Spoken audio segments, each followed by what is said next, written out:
strengthen the United States' relationship with NATO. Ironically, Putin has actually ended up strengthening NATO. And my hope is that India will emerge as a strong ally of the United States. I'm the co-chair of the India-U.S. caucus, and we'll be working to strengthen the U.S.-India relationship. India is going to be a key player in the 21st century in defining the democratic world. So just this past week, we've had the Chinese Communist Party in its annual parliamentary session giving its stamp of approval for a historic third term, an unprecedented third term for Xi Jinping. What is your assessment of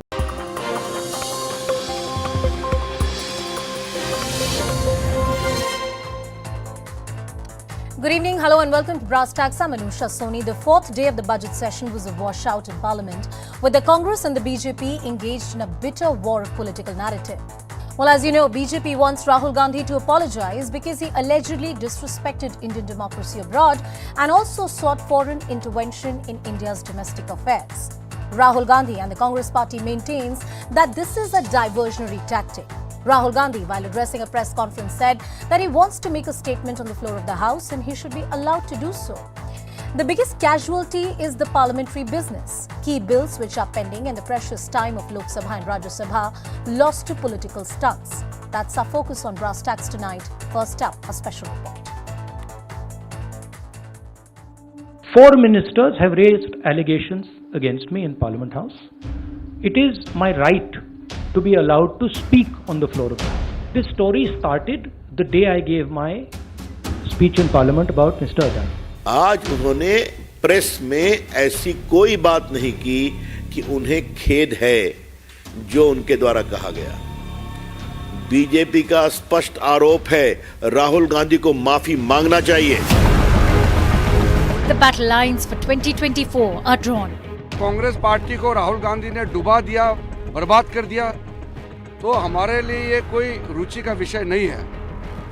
लेकिन अगर वो देश को डुबाने का काम करेगा, देश को नुकसान कराने का काम करेगा, तो इस देश का नागरिक होने के नाते हम चुपचाप नहीं बैठ सकते। हमारा एक ही मकसद है कि पार्लियामेंट में ये अदानी के मसले पे चर्चा हो। गवर्नमेंट नहीं मान रही, गवर्नमेंट खुद ब खुद होके हाउस को बंद करना चाहती है। Parliament disrupted for the fourth day in a row.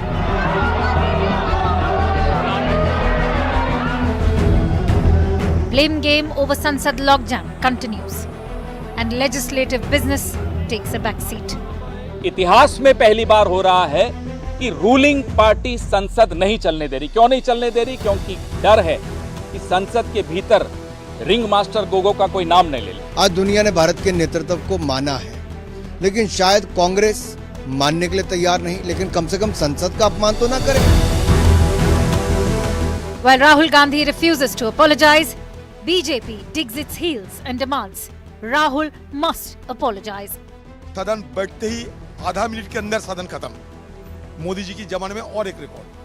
Modi ji हर चीज में प्रथम करते हैं ना, ये भी प्रथम हो गया। We demand his apology. Country is demanding his apology.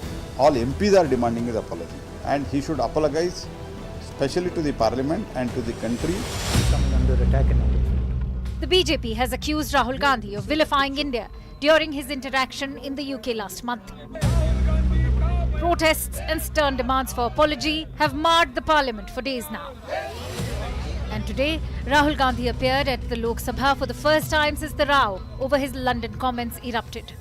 Both houses met for only a few minutes before being adjourned for yet another day. The government-opposition standoff has stalled all work in the second half of the budget session. An array of union ministers have denounced Rahul Gandhi, but Congress has ruled out any apology. Now Rahul has thrown the ball to centre's court, demanding time for him to speak in the Parliament. After 4 leaders of the BJP have made an allegation about a member of Parliament, is that member of Parliament going to be given the same space that those 4 ministers have been given, or is he going to be told to shut up? That's what the real question in front of this country is right now. The current logjam in Parliament must end as both sides need to debate on matters of national importance.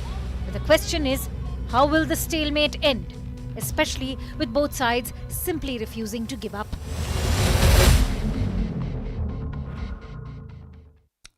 Well, is this setting the tone and tenor for 2024? Let's talk about what this controversy is all about. It all started after Rahul Gandhi spoke in United Kingdom at the University of Cambridge about the death of democracy in India. Now, according to the BJP, the statement of the Congress MP tantamount to seeking foreign intervention on India's domestic affairs. And as expected, Rahul Gandhi has responded. Here's what he has said.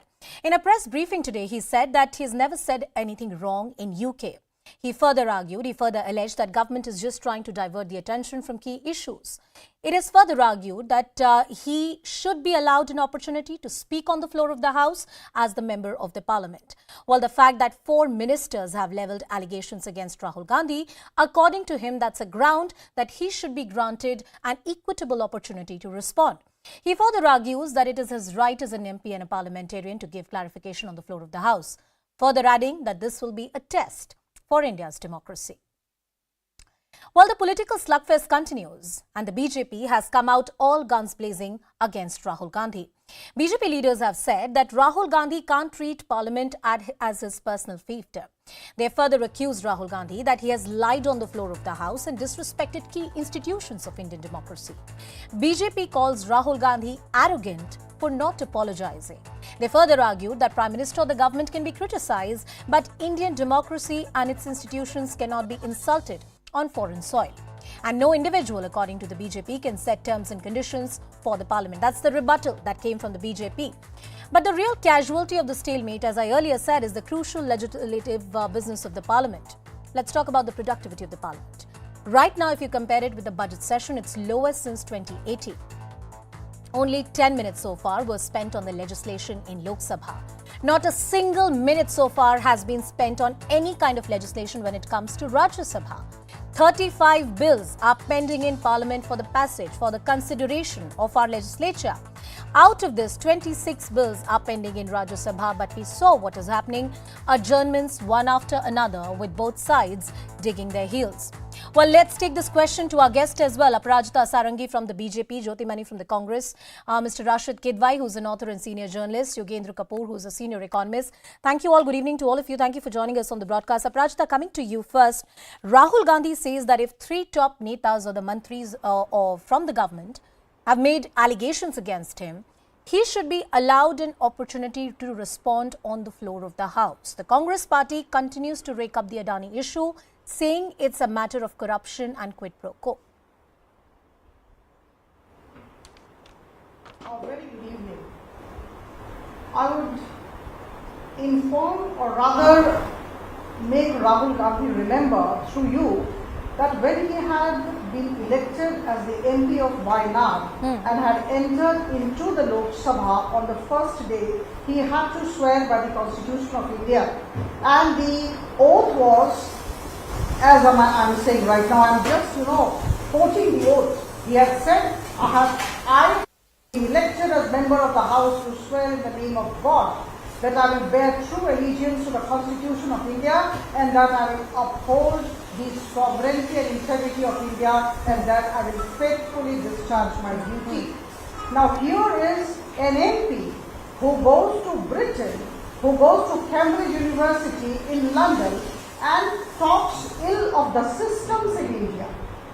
Now during Bharat Jodo Yatra, right from Kashmir to Kanyakumari, wherever the opportunity was there for him, he spoke ill of the government, he spoke ill of the Prime Minister. Rajnaji, I'm sorry I'm interrupting you in the middle of the argument. We'll fix your audio. I think there's a problem with your mic. I'll come back to you. In the meanwhile, the points that you've raised. Jyoti Maniji. I couldn't hear. Yeah, there's a problem with your audio and mic. We'll just fix that for her. Jyoti Maniji, I'm coming to you.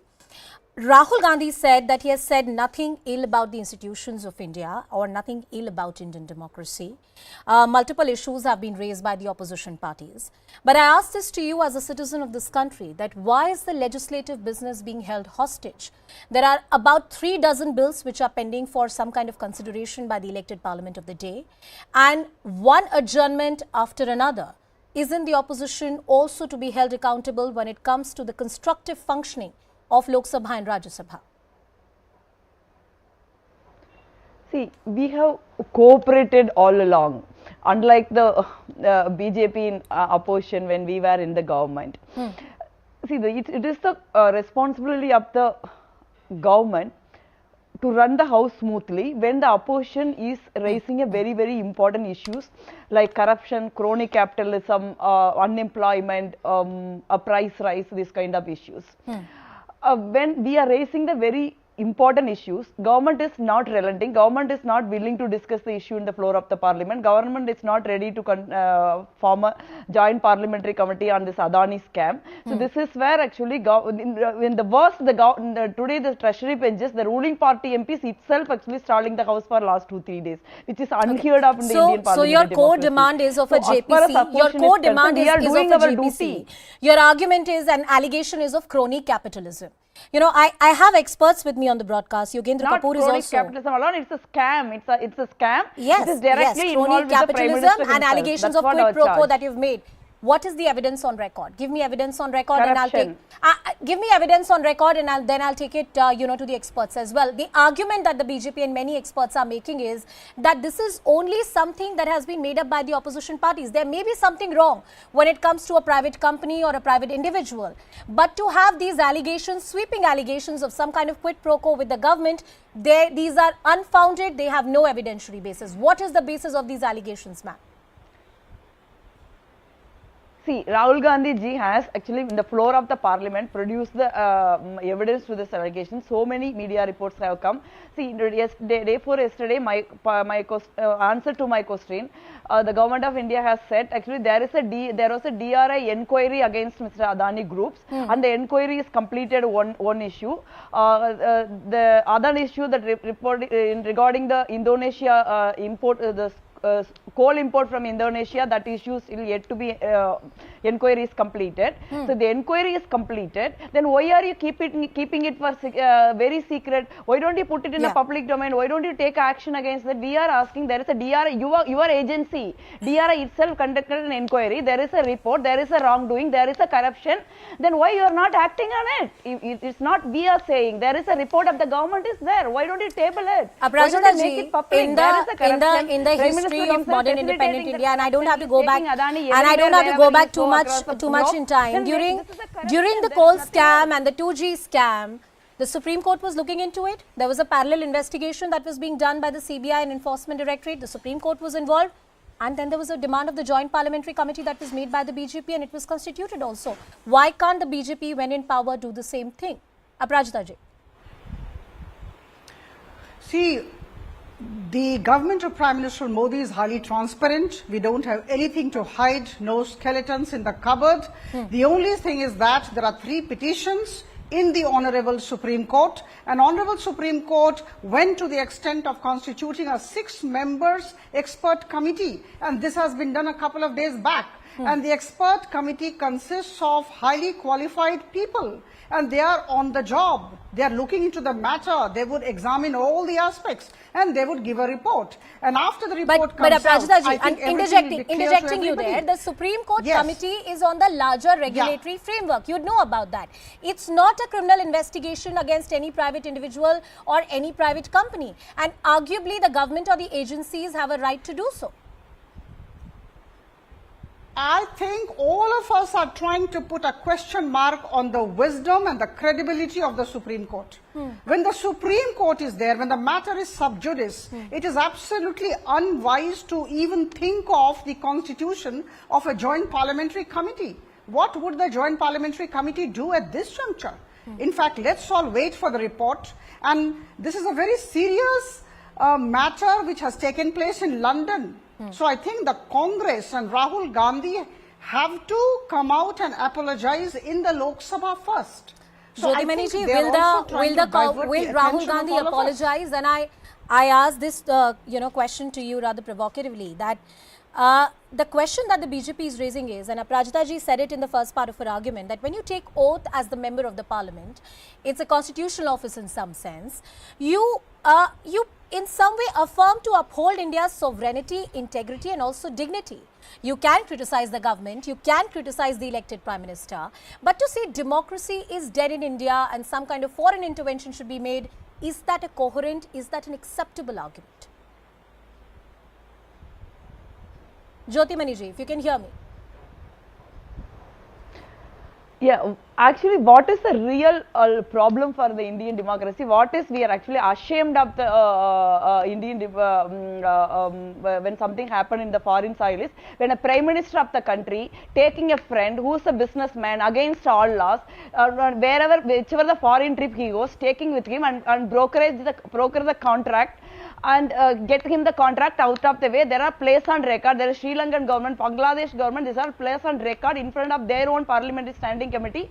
They have testified that Prime Minister of the India is interfere and pressurize the Sri Lankan government to get the power contract for the Adani. This is what something we should ashamed of. This is the Prime Minister job. Why Prime Minister going to foreign soil to have a good relationship, have a better foreign policy, getting business for all people, not one friend. So we are really something. We are ashamed of it. This behavior of the Prime Minister, behavior of this government is something we should ashamed of it. Let's talk about that. And even before this, Prime Minister of this country has gone into all other countries like tour, like none of the Prime Ministers have spent so much money on this kind of things.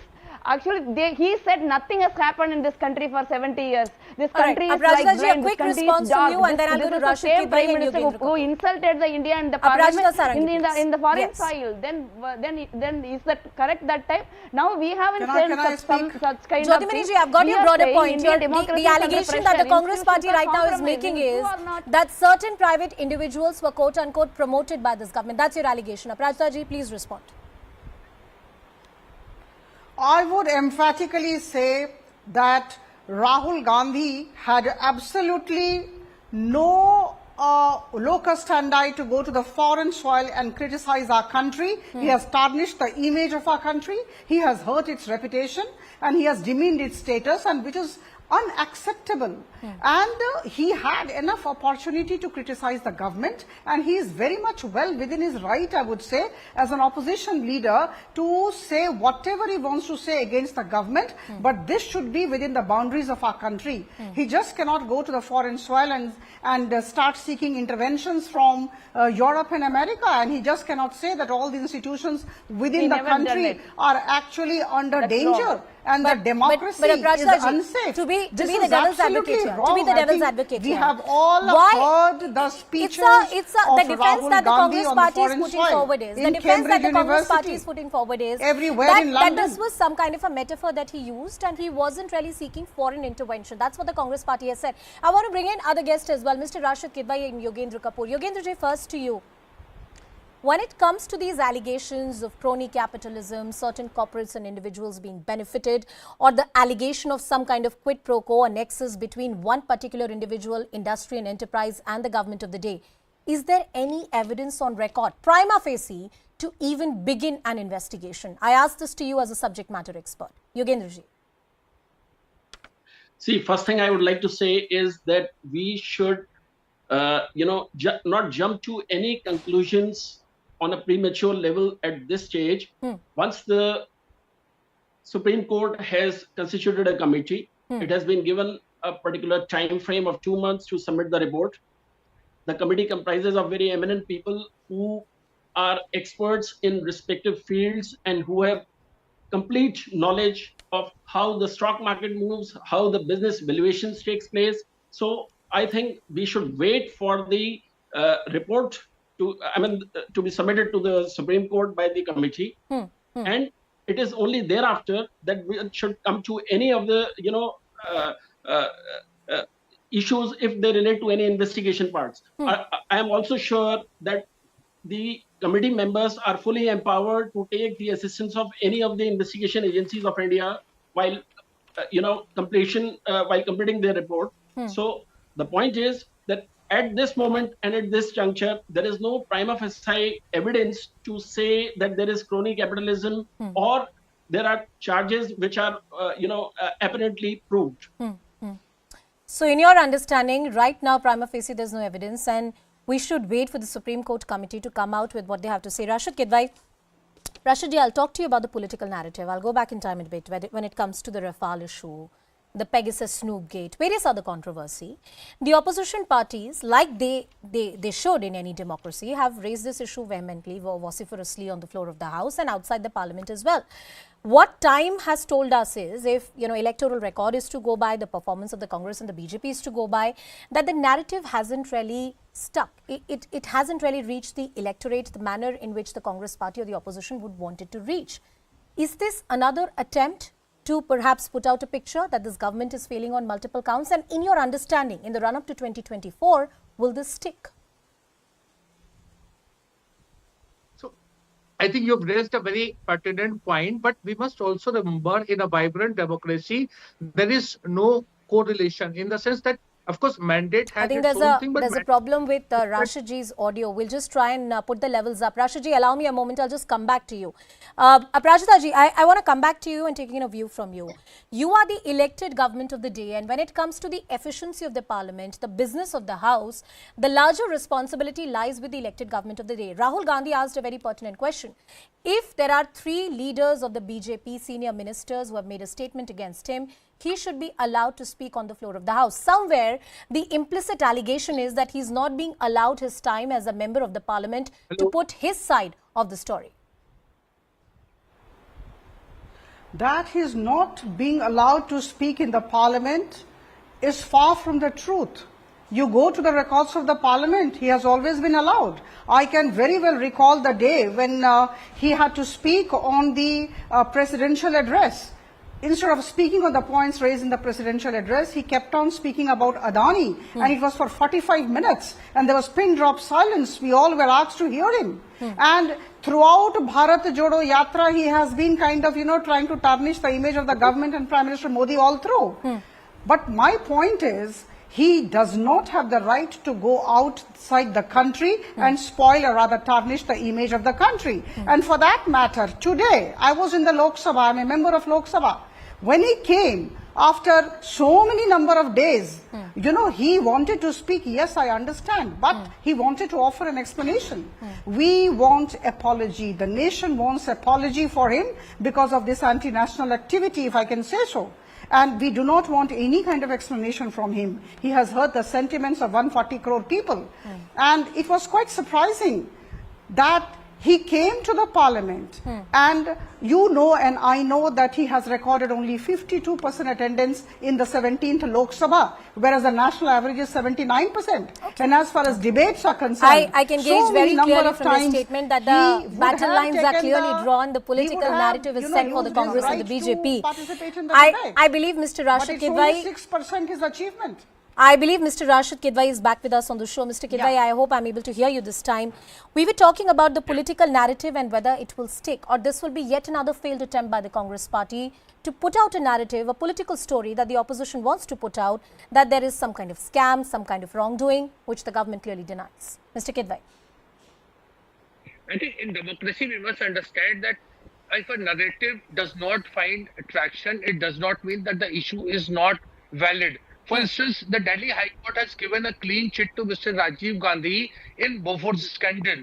Would the BJP accept that position at a political level, that Mr. Rajiv Gandhi, late Rajiv Gandhi, was not involved with Bofors?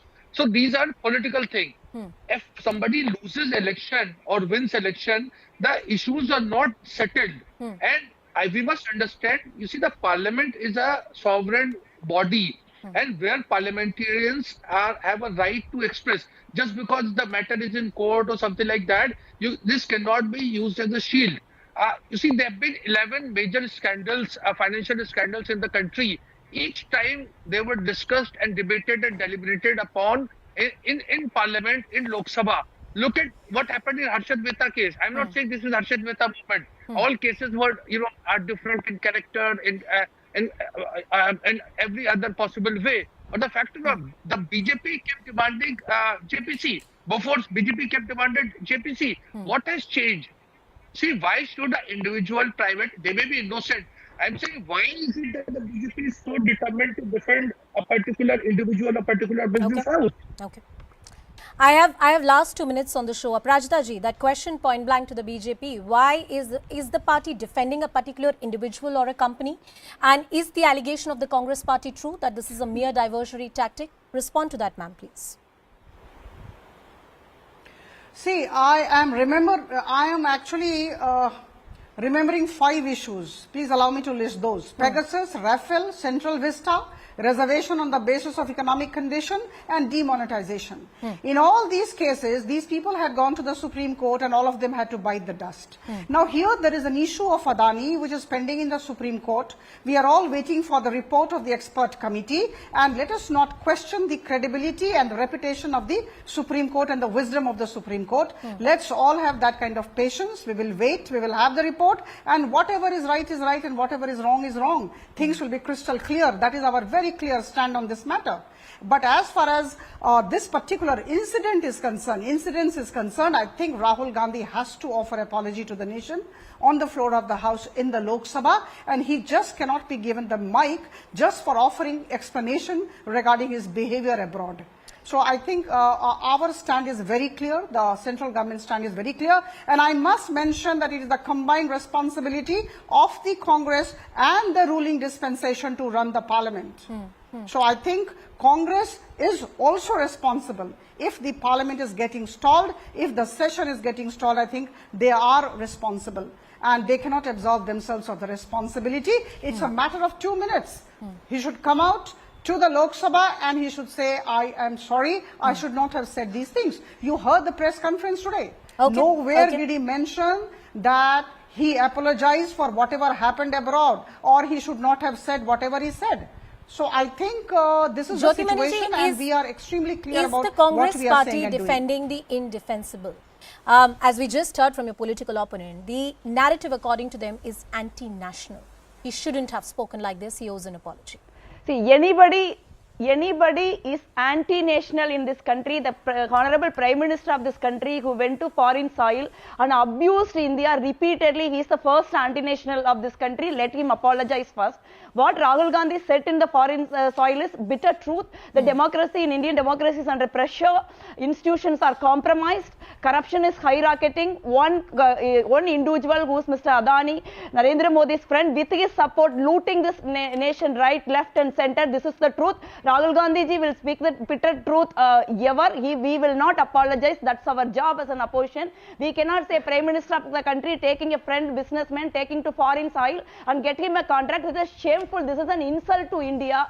We are actually speaking the truth. We will continue to speak. This is all drama tactics of BJP to hide the Adani scam. Mr. Kidwai, you heard the Congress and you heard the BJP. That is why they are making this drama. It looks like that the remainder of the days of this session, leg 2 of the budget session, this is going to be a washout. This is setting the tone and tenor ahead of 2024. The political battle lines are very clearly drawn. Mr. Kidwai. I think it takes two to tango, and I think the chair, that is Lok Sabha Speaker, must allow Mr. Rahul Gandhi to make a submission. And if the House is dissatisfied, then obviously a privilege motion or whatever motion is required, it can be brought in, and it has to be inside Parliament. The right to reply should be there, and if Prime Minister deems fit, he can respond. I think it will be a delightful exchange. Rahul Gandhi on one side and Prime Minister on the other side. This is what Parliament Forum is all about. You cannot prejudge. I am just saying, I am not defending Rahul Gandhi. I am saying he is offered to make a statement in Parliament. I think the chair should accept that. And of course, the government of the day would have a right to respond to it or take appropriate action. Remember, Lok Sabha acts collectively. In the past, there several things have happened. MPs have been expelled.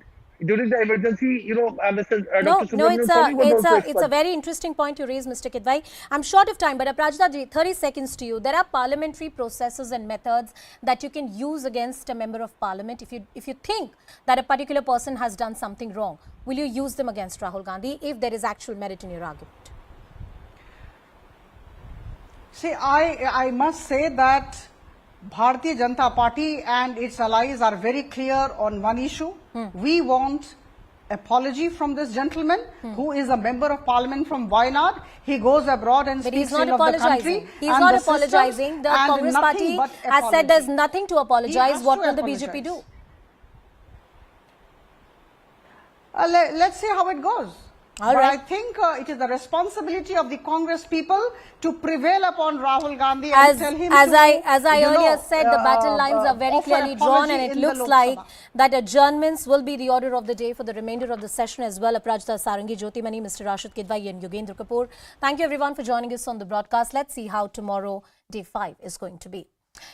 To another important story of the day, daughter of Telangana Chief Minister K. Chandrasekhar Rao, K. Kavita, today skipped the ED summons in the alleged Delhi excise policy scam. Kavita, in a letter to the Enforcement Directorate, said that she has furnished all the relevant information, and if the agency wants to speak with her, then she can be confronted at her residence as per the law. Kavita even claimed that her fundamental rights were being blatantly infringed upon and said that there had been no confrontation that had taken place with any accused so far. Enforcement Directorate has again summoned her on the 20th of March. K. Kavita was likely to be confronted with ex-aide Buchi Babu in the alleged liquor scam case. That's what sources indicated. Kavita has received fresh summons for the 20th. Let's see if she appears or not. Let's first tell you what this case is about and what is ED investigating. Kavita has been mentioned in the charge sheet filed by the Enforcement Directorate not as an accused, but someone who allegedly had a key role to play. She is accused of paying kickbacks amounting to about 100 crore rupees. CBI had earlier questioned K. Kavita back in December 2022. She was also quizzed by the Enforcement Directorate for about 9 hours on the 10th of March. Kavita right now has skipped the ED summons, saying that the probe is partial. What are the allegations against Kavita that the agency is probing? These are key allegations. She's not accused in this case, so right now it still remains at the stage of investigation. Now, K. Kavita was a key member of the South Group, quote-unquote. This South Group paid at least about 100 crore in kickbacks. The kickbacks was for the wholesale distribution of license for Indo Spirits. The allegation is that she is quote-unquote the real owner. K. Kavita allegedly holds 65% stake in Indo Spirits that has been claimed. Indo Spirits received about 185% as wholesale profits in this alleged scam. The profits were devised to extract kickbacks from the Aam Aadmi Party. Kavita also allegedly changed the IMEI number of her phone about 6 times, according to the ED charge sheet and the details that they have furnished so far. But what has she said in her defense? She has said that the probe may not have the sanctity of law. It's not free, fair or impartial. She has argued that the probe is completely maligned or it's a vitiated probe which is happening. She has argued that she has already furnished all relevant information that she had as a witness in this case. She has also argued before the Supreme Court in a special petition that her fundamental rights have been blatantly infringed upon. She has argued that she is not named in the FIR and the summons fall under the teeth of Section 160 of the Criminal Procedure Code, under which, according to her, no woman is required at any place other than her residence and she can claim this right. And this is not the only story. There are key central agencies like the Enforcement Directorate or CBI or even Income Tax. They have tightened the noose and various leaders of the opposition are facing the heat. And over a dozen of the opposition leaders are facing investigation by these agencies. Recently, 8 opposition parties have written to Prime Minister Narendra Modi alleging the misuse of central agencies to target members of the opposition. Well, let's talk about some of the key ongoing probe. First of all, Manish Sisodia, the former Delhi Deputy Chief Minister who has been in custody for the Liquorgate scandal, now also faces a fresh CBI charge sheet. This is in a separate case of alleged Snoopgate. Sanjay Raut has faced arrest by the Enforcement Directorate over the Patra Chaul case, worth about 1,000 crore rupees. The matter is still under investigation. TMC's Partha Chatterjee has been named as an accused in the charge sheet filed by the CBI in the teacher recruitment scam after nearly 50 crore rupees was recovered in cash from several residences and places related to him and Arpita Mukherjee. TMC General Secretary Abhishek Banerjee, who is the nephew of West Bengal Chief Minister Mamata Banerjee, is named in the coal scam case by the Enforcement Directorate, a case under the Prevention of Money Laundering Act. Now, these are key cases which are being probed. Not to forget that Jharkhand Chief Minister Hemant Soren, he has been named by the Enforcement Directorate in the alleged mining case, and this is in connection with the alleged money laundering of about 1,000 crore rupees in the illegal stone mining case from the Sahibganj district. This is our top 4 story this hour, and talking about the fact that this is law catching up or the witch hunt as accused by the opposition parties. We'll have both sides talking about this issue.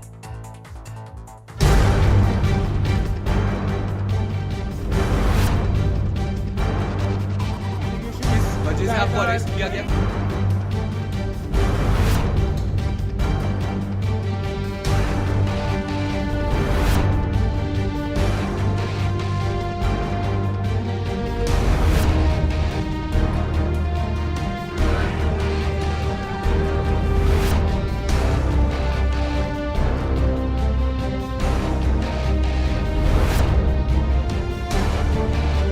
Sir कुछ बताएंगे sir?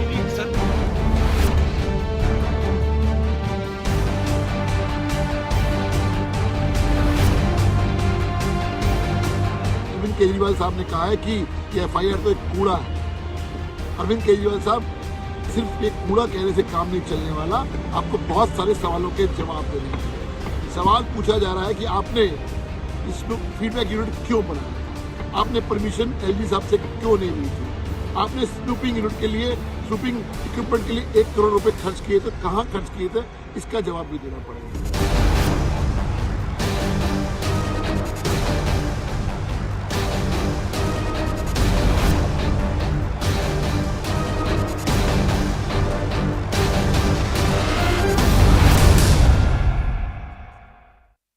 Well, this is some kind of political vendetta, as the opposition accuses the central government of, or this is merely law catching up.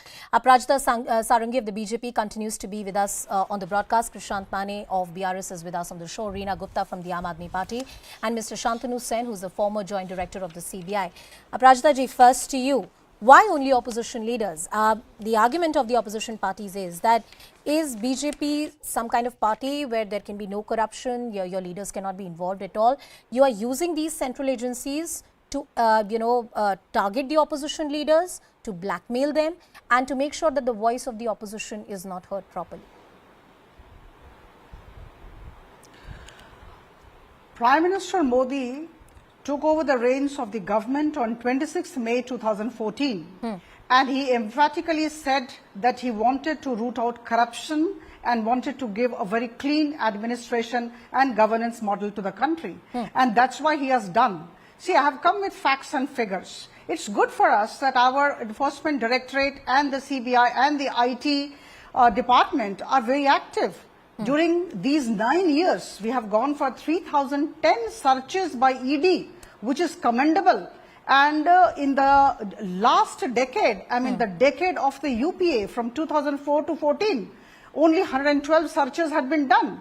They could attach proceeds worth rupees 4,000 crore. Whereas in these 8 years, about 1 lakh crore rupees worth proceeds have been attached. So I think all of us should be very happy with the fact that these agencies are working. Now, as far as the allegation of the opposition is concerned regarding our pick and choose method, I think this is absolutely far from the truth. Baseless allegation. Whosoever is found guilty will be actually proceeded against. In fact, there are cases in Uttar Pradesh, in Madhya Pradesh, where BJP leaders have been actually proceeded against. So Aprajita ji, you put out some interesting figures that during UPA, the attachment by the Enforcement Directorate was about 4,000 crores and 1 lakh crore, ever since the BJP government has been formed. What has been the conviction rate? Because the opposition says, look at the conviction rate, it's abysmally low. But tell me, 23 convictions, yes, I understand, I have the figure. But there was nil conviction during their time. So I think everything is comparative and we are trying to actually improve the system. And that is why the people of the country understand the dialogue of the Prime Minister and the message conveyed by the Prime Minister, and that's why he is being blessed every time. In every election, the scoreboard is clear. So I think as far as corruption-free society is concerned, I think it's our combined responsibility to ensure that, and opposition should not crib about it, whether it is Hemant Soren or Lalu Yadav or Kavita or Manish Sisodia, whoever has done wrong actually will be proceeded against. Let the CBI, ED and the IT department do their work. In fact, Krishant Mane, I'm coming to you and taking in a word from you. Have faith in the institutions, and why has the respected leader from your political party refused to appear before the Enforcement Directorate? I want to clarify here that she's not an accused in the case. Her legal status remains as a witness. But that being said, there are serious allegations which the Enforcement Directorate has made in the charge sheet. They go on to say that Kavita is the actual owner of Indo Spirits. That's their apprehension, and they want to confront her with the evidence. Well, as you rightly said, Anushaji, she is not an accused, but let the nation know that she is being abused by the ED on the behest of the government of India and Modi ji. Why? Because this is an election year. If she is not an accused, on what lines has the ED seized her mobile phone? Point one. If she is not an accused, how after past sunset has the ED inquired a lady at their office till 8:30 p.m. So definitely these are serious violations, and ED has clearly mentioned that either she or her representative should give an answer to this, and that is why we've sent the answers through our representative. And if we've asked the Supreme Court a relief because of this harassment by ED and the name calling by the Bharatiya Janata Party, because it is for the court to decide if we are accused or if we have any involvement or not. But the name calling, you see the Bharatiya Janata Party's IT cell puts up a hashtag calling Liquor Queen.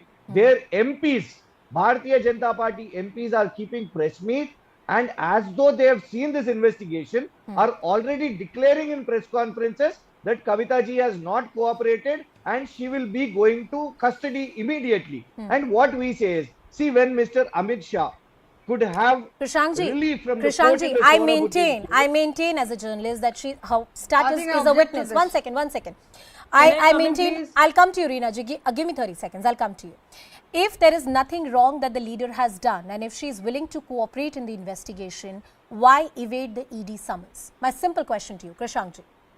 See, she hasn't evaded the ED summon. When the CBI came to Telangana, to our land where our government is there, we did not create any obstructions. They came, they asked their questions. Simultaneously, when the ED gave the notice, we went there, we gave them answers. But what were the conditions? Number one, what did they say, Anusha ji? They said that there would be a confrontation with one accused, Mr. Arun Ramchandra Pillai. Did that happen? That did not happen. So the ED on the name of investigation is harassing a lady because Modi ji, his ED, his CBI, his IT want to take on KCR, who is the Chief Minister of Telangana. This is an attack on the government of Telangana, but using one lady, this ED has been doing harassment. See, Supreme Court relief is her constitutional provision. Well, she's moved, and let's see what the court says on the matter. You have put your case and prayers before the honorable court. Let's see what they say. Before I go back to the BJP, Reena Gupta ji, coming to you. Various cases against key mantris, the former ministers of the Aam Aadmi Party, and today there's yet another special case around the quote-unquote Snoop Gate, which an investigation in which Manish Sisodia will be a part of. He's one of the key accused. For how long can you stick to the narrative that this is a witch hunt? According to the agencies, they have credible evidence, and that's why your leaders are not able to secure bail. Reena ji. This is a witch hunt against Aam Aadmi Party. When you have uneducated people ruling the country who do not believe in the constitution, this is what happens. Aprajita ji was mentioning facts and figures. Let me add some more to that list. Since the time Modi ji has come to power, 95% of the cases are against opposition leaders. I challenge Aprita ji to name one leader from Bharatiya Janata Party that is behind bars on any ED case. That's point number one. Point number two, as you rightly said, the conviction rate is less than 1%. They feel very happy saying that so many thousands of crores of properties have been attached. These are all provisional attachments. If they have not been shown to be culpable in the court of law, all those properties go back to the people that have been wrongly accused. And let me quote just two examples. Conrad Sangma, I did not call him corrupt. Honorable Amit Shah ji was screaming on top of his voice, calling him the most brushed person in the country. Right after the elections, they have a government in partnership with Conrad Sangma, and suddenly he becomes the most orange person he becomes Raja Harishchandra. Look at the case of Karnataka. The contractors of Karnataka are on record saying that Bharatiya Janata Party is asking for 40% bribes. And you saw the example yesterday, a newly constructed highway in Karnataka has fallen apart because all the money which should have been spent on the infrastructure in that state has gone into the pockets of Bharatiya Janata Party. I take your broader point. I want Aprajita ji to come in, a quick response from her, and then I want to bring in Mr. Shantanu Sen. Aprajita ji, opposition has said this earlier as well, that BJP is some kind of washing machine. You know, you can be tainted, you can have many things against you, cases going on against you. The moment you switch sides, there would be no investigation against you. And the opposition is making a point that no big faces from the BJP have been probed by these agencies. It's only the opposition which is in the line of fire. Aprajita ji. Please go to the court of law if you have any kind of grievance of this nature. But the fact remains that the law has to take its course, and these agencies have been doing their job. Wherever there are issues, they would go and they would nab. See, all these people I mentioned, in fact, there are evidences against them. And as far as BJP leaders are concerned, in Madhya Pradesh and Uttar Pradesh, everywhere, in fact, I have a list of names with me, ED and CBI have gone against them, whether the leader is small or big. So I think to say that we go just again against the opposition leaders is absolutely far from the truth. Why is the charge sheet so very serious? And in fact, let me have the data with you.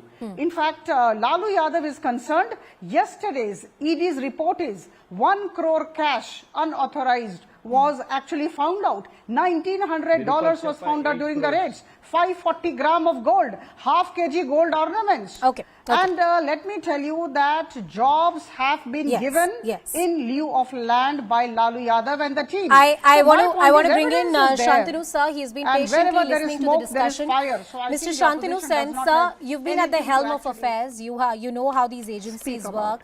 When you hear these key political parties saying that these agencies are being used/misused by the elected government, I remember the Supreme Court at one point saying that CBI is a caged parrot.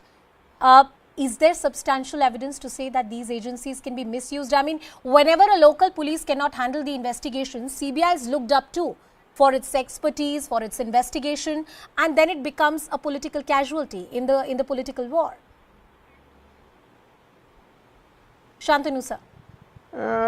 History speaks for itself. CBI came into being way back in 1942.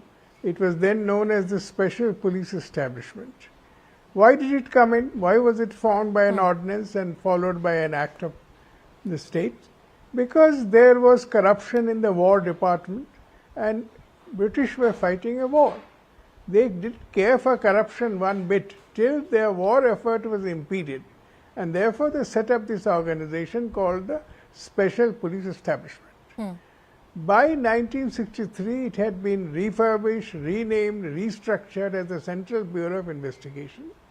It had an act to back it up as far as the investigation was concerned. It had been created by a government order of 1st April 1963. And CBI made a name for itself. We all know that CBI reports were largely well received, and High Court judges and Supreme Court judges respected CBI. Yes. Why? Because CBI was a free bird. CBI was investigating all acts of corruption in the Prevention of Corruption Act. But there came a time in the late 90s, and thereafter CBI has been called a caged parrot or a caged investigating agency. Why? Because CBI's powers of investigation were curbed. Please understand history. CBI was told by no less than Rajiv Gandhi of the Congress government that you cannot investigate powerful people of the rank of Joint Secretary and above without my clearance. That was a single directive. And in the Hawala case, it was challenged, and the Supreme Court struck down that directive. But did the government give CBI respite? Even the Bajpayee government brought in a law in the CVC Act curbing CBI's power to investigate high and the mighty. And thereafter, that too was squashed. But then the present government in 2018 has brought a law where it has completely taken away the powers of CBI to investigate anybody on its own unless he is caught red-handed or he has assets disproportionate to his known sources of income. Any act of corruption on a policy decision, CBI cannot investigate. Okay. CBI will be directed to investigate. So all these investigations are on direction of the appointing authority. Well, and sir, that is the government. as I government close finds this corruption debate, in the you have given us a peep into the history. And political masters from whichever side have often tried to control such agencies, and for obvious reasons, we hope that our agencies are far more independent in the times to come. Thank you. I thank Aprajita Sarangi, Krishank Pani, Reena Gupta and Shantanu Sen for joining us on the broadcast. Well, that battle between the opposition and the government will continue. Whether the agencies are being used/misused or the law catching up, only time will tell once we have verdicts coming in from the courts. Slipping into a very short break, coming up next on the other side, all about Eric Garcetti, the newly appointed US envoy to India. Stay tuned.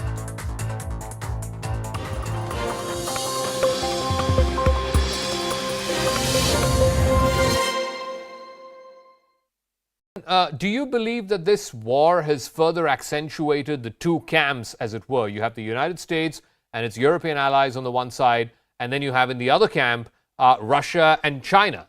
Is this, as many people are calling it, the new Cold War?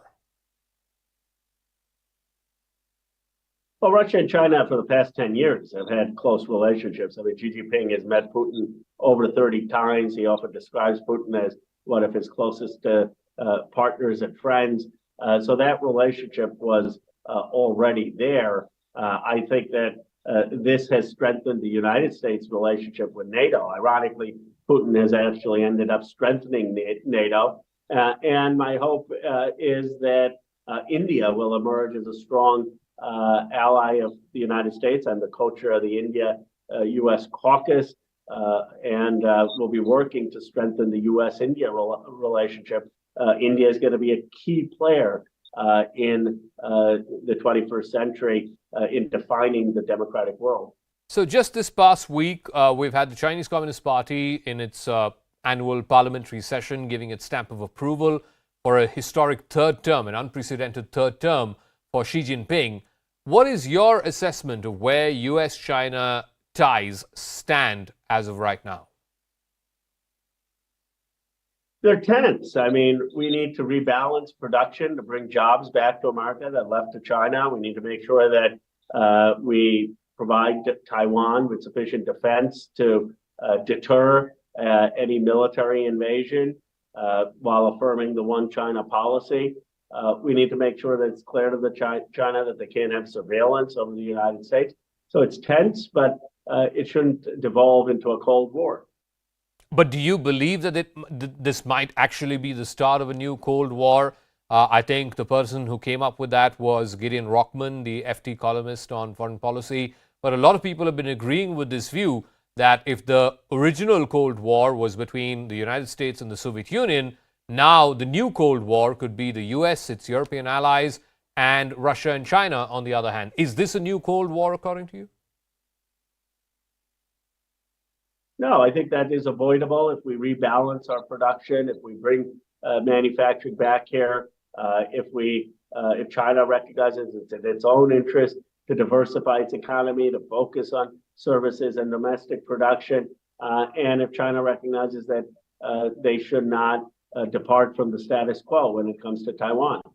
You were in Taiwan a few weeks ago. What are your impressions of what is happening in that country? What's going on between Taiwan and China? Because some are saying that if it actually came down to it, China would annex Taiwan even by force. Well, I was very impressed. I met with the president, President Tsai, and they're focused on increasing their defense, which makes a lot of sense. They've increased the conscription from 4 months to a year for every Taiwanese 18-year-old, and they want the United States to expedite our defense to them. Do you believe an armed conflict is possible between China and Taiwan, given that, they've now incorporated this in the Chinese constitution about the reunification of Taiwan with the mainland, even if by force? I think it's avoidable. It's avoidable if we build up Taiwan's defense, but more importantly, if we continue the lines of communication with China, which all parties in Taiwan wanted to do. They said they have lived with communist China for over 30 years. They know the ups and downs. They know how to manage it. And American politicians shouldn't get ahead of our skis. We shouldn't be pushing for things that Taiwanese politicians don't. As I understood Taiwan leaders, they want to build their defense, but they also want engagement still with China. They don't want a departure from the status quo. And if we affirm that, I think a war can be avoided. What do you make of the fact about the recent local elections in Taiwan in which the KMT, which is the party that's known to be closer to Beijing or soft on Beijing, they won many of these recent local elections, and there is every possibility that this party could win the general elections in Taiwan, which are due next year. Could that reduce the possibility of some kind of armed conflict between China?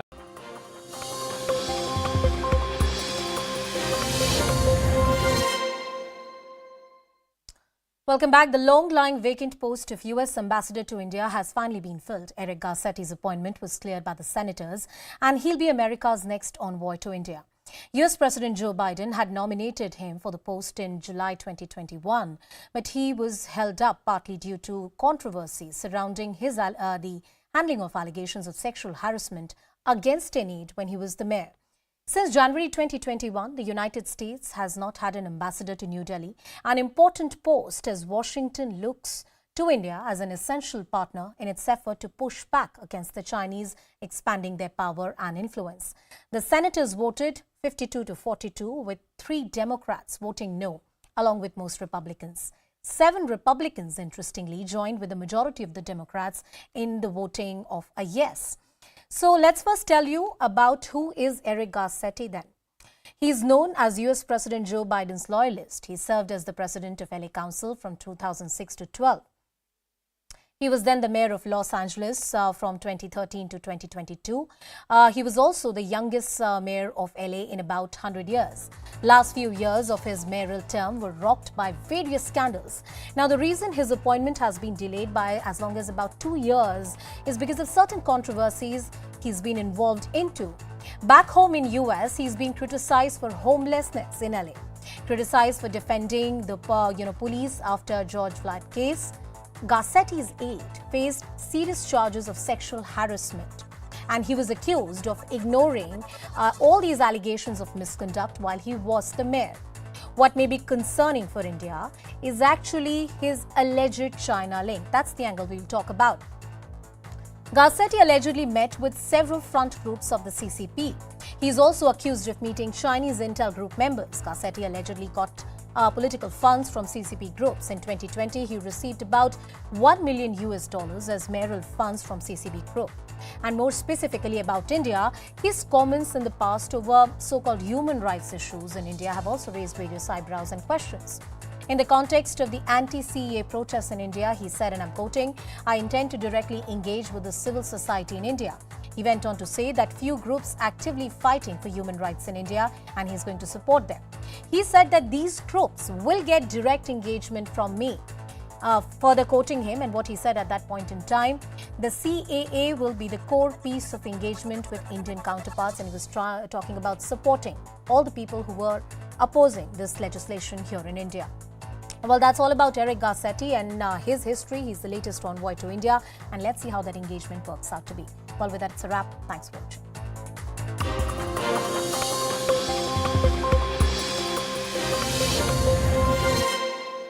Has sort of split the entire international community down the middle.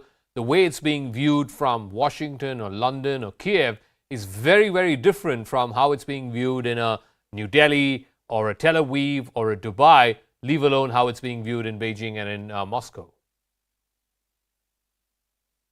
I think there's a consensus that what Putin did is wrong, that Putin's invasion in Ukraine was a violation of territorial sovereignty. And I think India understands that best. I mean, India doesn't like it when China violates the line of control in Arunachal Pradesh. Any nation that is non-expansionist, India has been a non-expansionist nation, should respect sovereignty. And the last thing you want is great powers running roughshod, taking land. I think the question then is, how do you have a just peace? And there are differences of opinion. And how do you make sure that the Russian economy is not facilitating this war? And of course, that's where there's been disagreements with the United States. But my hope is that India ultimately will be part of the solution in having Russia recognize that they can't take Ukraine's sovereignty and having a just peace. All right. Congressman Rahul Gandhi, thank you very much for speaking with us here on CNN News 18. Appreciate your time. Thank you. It's almost like a ticking clock, this possibly imminent clash between China and Taiwan. China, of course, has incorporated in its constitution that it has to acquiesce Taiwan by any means possible, even if it means by forceful means. The United States, the biggest superpower in the world, has said that that is an absolute red line. Joining me now is an Indian-American congressman, someone who has recently been to Taiwan and who knows a thing or two about what's going on in this part of the world. Rahul Gandhi is a U.S. congressman. Thank you very much, sir, for speaking with us here on CNN News 18. I want to start with the most pressing clash that's happening in the world right now and which has divided the entire world, which is Russia-Ukraine. I want your assessment of where the war stands right now. Do you see any road to peace as of today? Well, first of all, the world of democracies.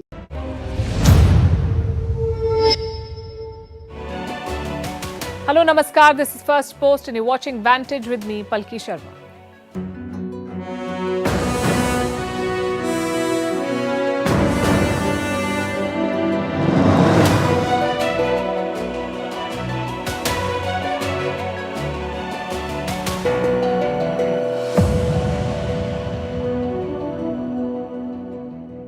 Do you know what the term bank on means? It means to depend on or count on someone or something. Ironically, you cannot bank on banks anymore. They're going down like 9 pins. Last week, 2 American banks collapsed. Now a major Swiss bank is on the brink. At pains to reassure investors that all is well. Tonight, we'll tell you what went wrong with Credit Suisse and how many American banks may meet the same fate. Also on the show, the rising threat of a direct war between NATO and Russia. Yesterday, we told you about Russia downing an American drone. Tonight, we'll tell you what happened next. In Libya, 10 drums of nuclear material has gone missing. In Paris, love is no more in the air. It's the stink of 7,000 tons of garbage. We'll tell you more. The headlines first. The US releases dramatic video of its drone collision with a Russian fighter jet over the Black Sea as American and Russian defense chiefs hold rare telephonic talks, their second since the war in Ukraine began. North Korea fires an intercontinental ballistic missile. It's the third missile test by Pyongyang this week. It was fired hours before South Korea's president flew to Japan for the first summit between the two countries in years. And speaking of South Korea, its government backpedals on its proposed 69-hour work week plan amid backlash. People complained that such a move would put their health at risk and hamper the government's plan to boost its population. Syrian President Bashar al-Assad rules out talks with Turkey. Assad says he will only meet with President Erdogan if Turkey withdraws its troops from Syria. This comes a day after the Syrian president met his Russian counterpart, Vladimir Putin. After 2 years, the US finally appoints an ambassador to India. Biden loyalist Eric Garcetti, the former mayor of Los Angeles, is set to take charge. Garcetti's name was first announced for the post in 2021. And the US wants TikTok to part ways with its Chinese parent ByteDance. The popular video sharing app claims that American officials say it's the only way to avoid a national ban in the US.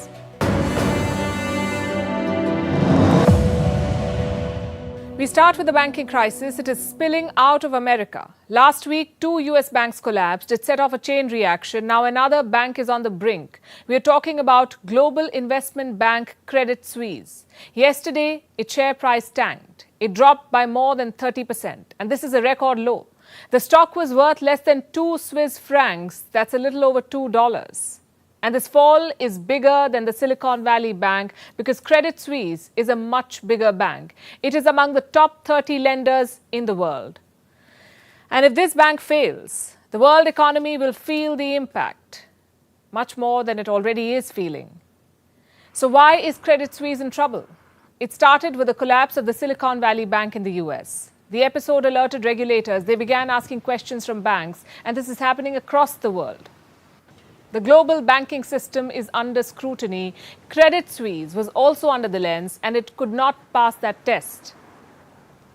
Earlier this week, Credit Suisse made an admission. US regulators had posed some questions to this bank. They were inquiring about the bank's books, specifically the cash flow statements for 2019 and 2020.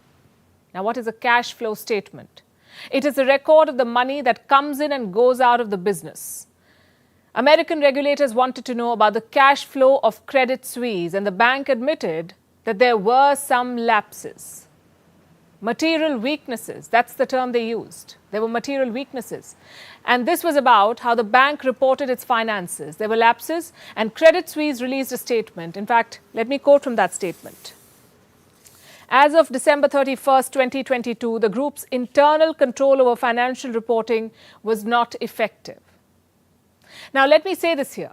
There is no indication that Credit Suisse reported incorrect numbers. This is more about the bank's internal processes, the checks and balances. Credit Suisse says they're not good enough. But this admission proved to be costly. You see, in the world of finance, even the hint of something being wrong can spark fears.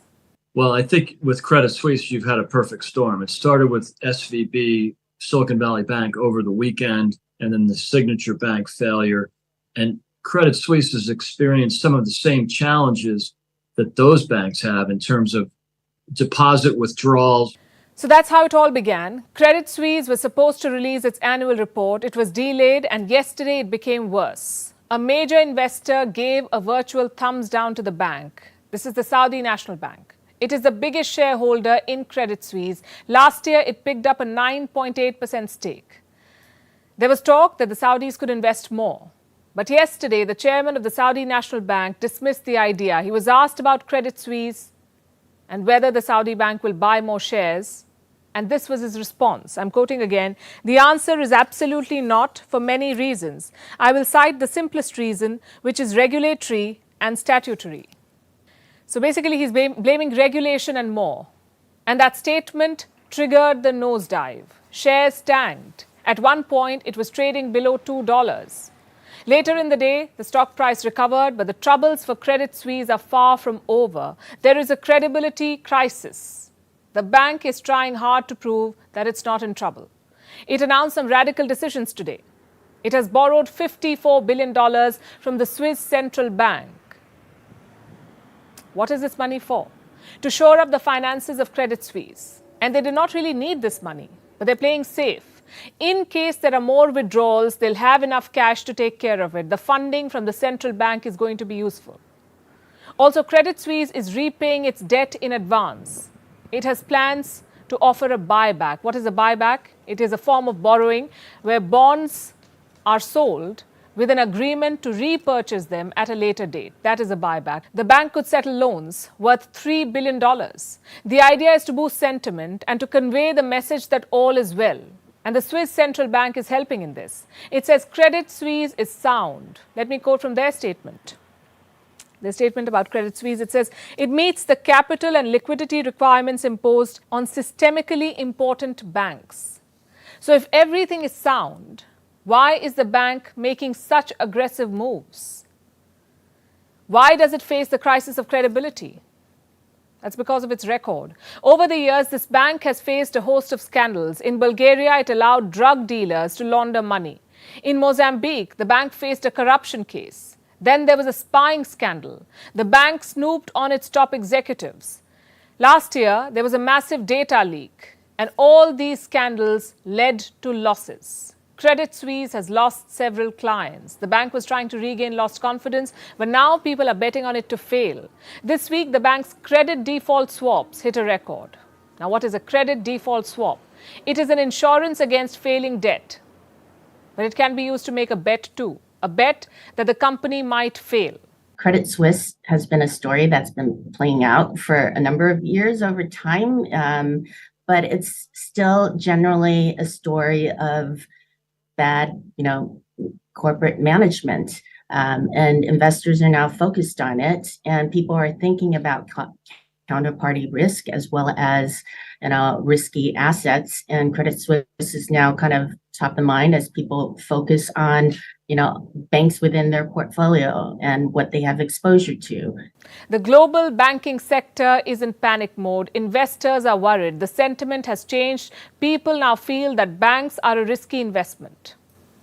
And they have good reasons to be afraid. Remember, it all began in the US. Last week, 2 American banks collapsed, the Silicon Valley Bank and the Signature Bank. And it's not over yet. One more American bank could be on the brink. It's called the First Republic Bank. It is based in San Francisco. It is worth almost $6 billion. The bank has around 6,300 employees and several high-profile customers. But First Republic may not have enough money. Leading ratings agencies have downgraded this bank. We're talking about S&P Global and Fitch. They have downgraded the bank and now rate it as junk. You may ask why. Why was the bank tagged as junk? Same reason as before. Ratings agencies feel the bank could face a cash crunch, that depositors would want to pull their money out and the bank may not have enough to give them. Which is exactly what happened at the Silicon Valley Bank. There was a bank run. Depositors rushed to withdraw cash. The bank was not liquid enough, meaning it did not have enough free cash. That's because the deposits were tied up in government bonds and their value had decreased. With First Republic, we could see a repeat of this. Experts are flashing the same warning signs again. First Republic stock price has fluctuated in the past week. At one point, it was down by over 60%. Reports say First Republic is now looking at its options. It could try to raise cash to improve liquidity. It could even look to sell the bank. And these are extreme measures. They give an indication of how much trouble the bank could be in. And this may not be a unique case. First Republic Bank is not the first canary in the mine, but there are canaries that are now feed up, and those include things like Silicon Valley Bank, Signature Bank, and lots of worry about Credit Suisse, a storied financial institution. Let me rephrase what he's saying. There are many banks in trouble, some more than the others. We've already told you about Credit Suisse. So who else is in trouble? Credit ratings agency Moody's has released a list. It includes Western Alliance Bank Corp, Intrust Financial Corp, UMB Financial Corp, Zions Bank Corp, and Comerica Inc. All these banks are said to be unhealthy. What is their problem? Uninsured deposits of customers and unrealized losses, meaning potential losses. They're still on the books of these banks. And this is just one list. The crisis could be bigger than it appears right now. And I'll tell you why I say this. American banks recently made some filings, and this is what they show. Major banks have taken some serious losses. I have some numbers. 160 major American banks have lost at least $206 billion. These are banks with more than $5 billion in assets. Every bank on this list has assets worth over $5 billion. Again, these are unrealized losses, meaning the banks continue to own these loss-making assets. They haven't been sold yet, but their value has gone down. So if they're sold today, the banks will suffer a loss. And how did these losses happen? Courtesy the US government. These are mostly government securities, US treasuries we're talking about. These are bonds that the government issues. We've discussed this before on the show.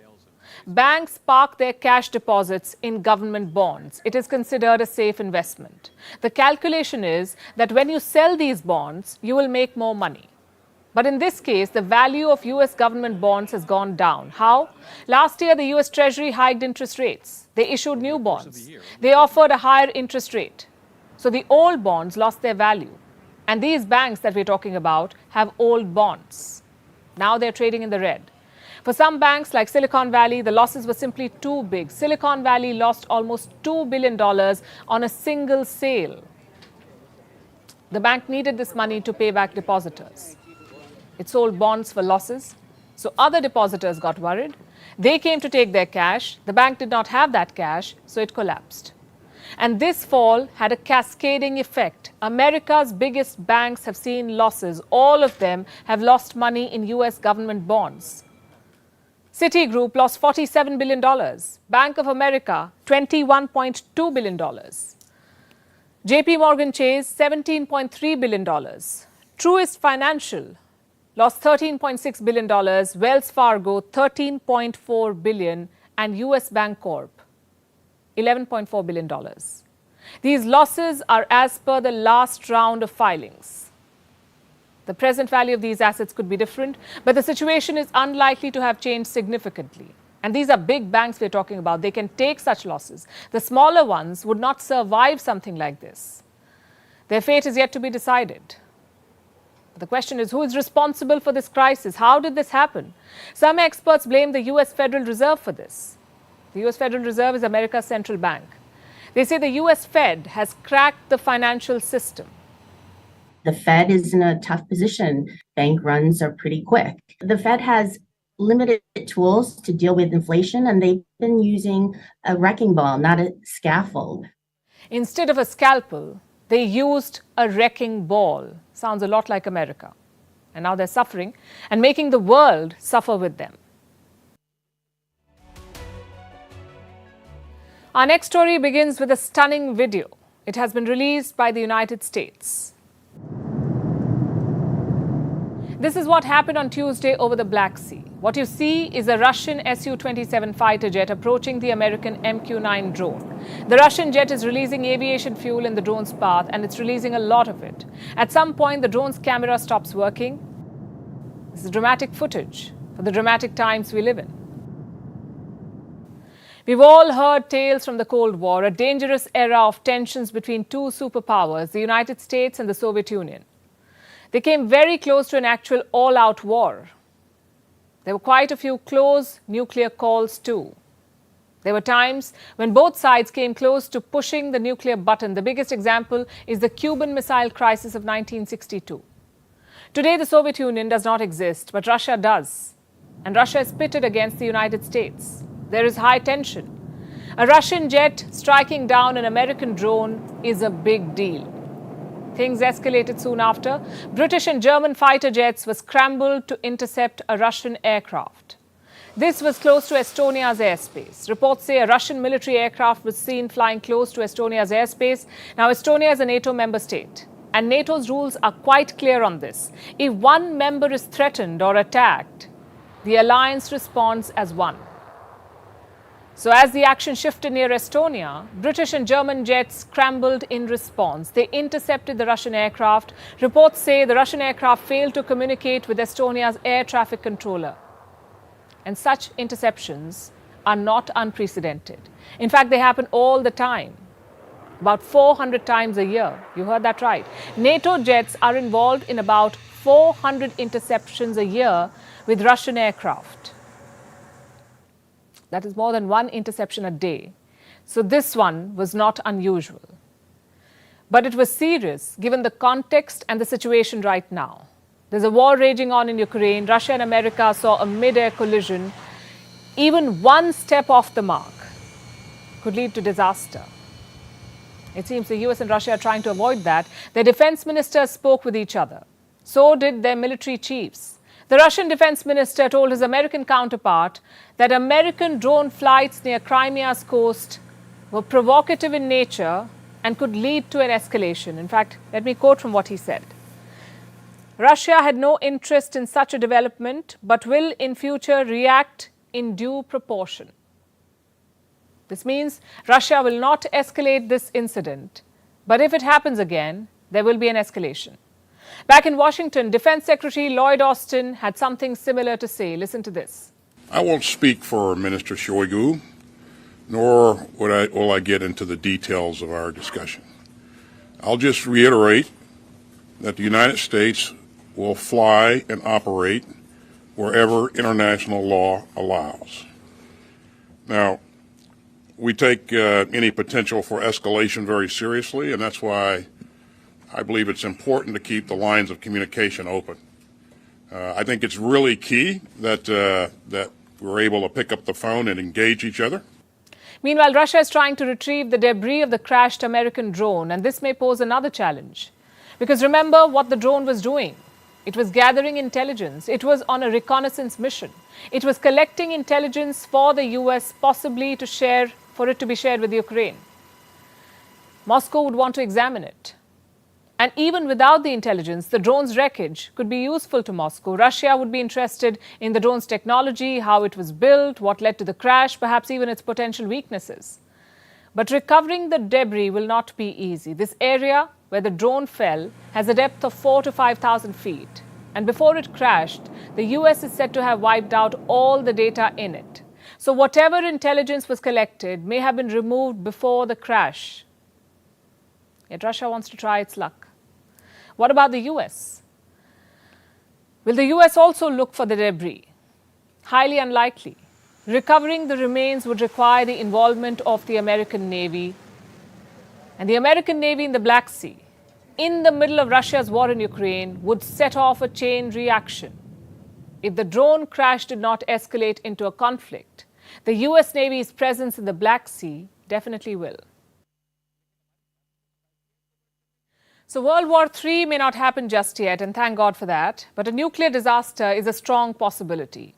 2.5 tons of nuclear material is missing. We're talking about concentrated uranium, 10 drums of it. It has gone missing from Libya.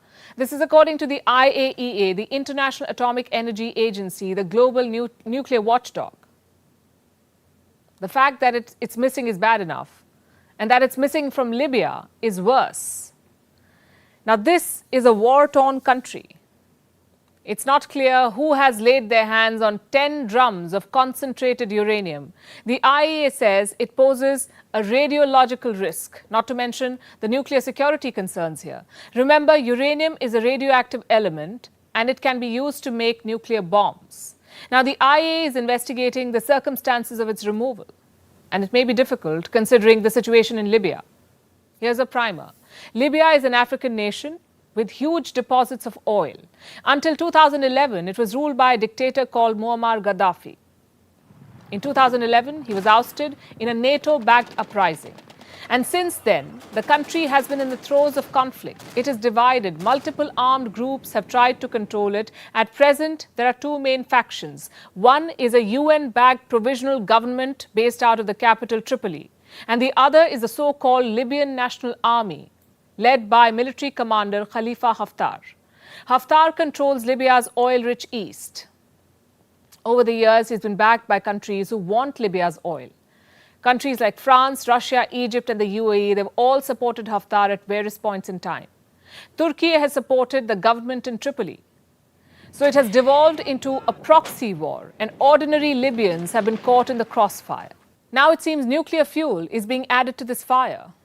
While the IAEA did not get into the specifics, it said the missing uranium had not been under Tripoli's control, meaning it is likely that Haftar's group controlled this material, and that is a very dangerous prospect. We are talking about an armed rebel group with nuclear fuel.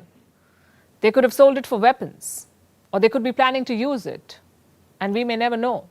The uranium was a legacy of the Gaddafi years. This was when Libya was trying to make nuclear weapons. In 2003, Libya gave up that ambition. It declared its nuclear stockpiles. And that's how the IAEA knew where to look. But now that the stock is missing, we have literally tons of nuclear fuel unaccounted for. And this could have been prevented. The IAEA says it conducts checks every year. The watchdog was supposed to check on it last year as well. But the check was postponed because of Libya's security situation. And now we hear that 10 barrels have gone missing. The fuel is uranium ore concentrate, also known as UOC. Some of you may have heard of something called yellow cake. It is one of the most famous forms of UOC. Of course, there are other types that come in various colors. The IAEA has not specified exactly what is missing here, but all forms of UOC are a starting point for uranium fuel. And thankfully, a lot more work needs to be done before they can be used for weapons. But UOC can still be hazardous to human health, even in this form. So what happens now?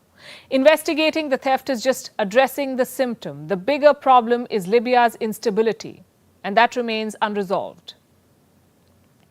Peace needs to come to Libya to prevent such problems from arising again.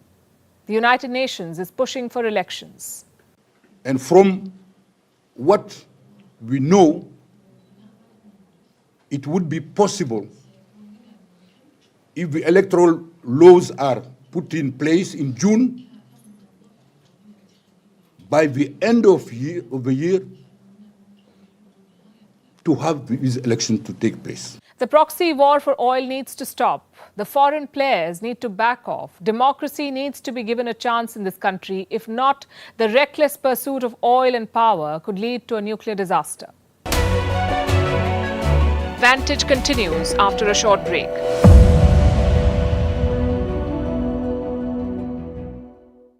Just peace, and there are differences of opinion, and how do you make sure that the Russian economy is not facilitating this war? And of course, that's where there's been disagreements with the United States.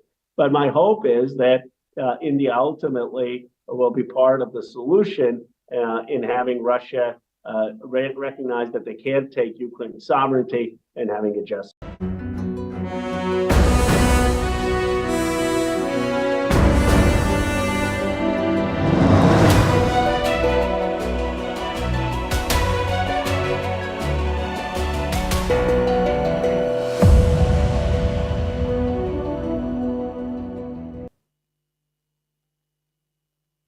On to India now. It is making its presence felt in the global arms bazaar, not as a buyer.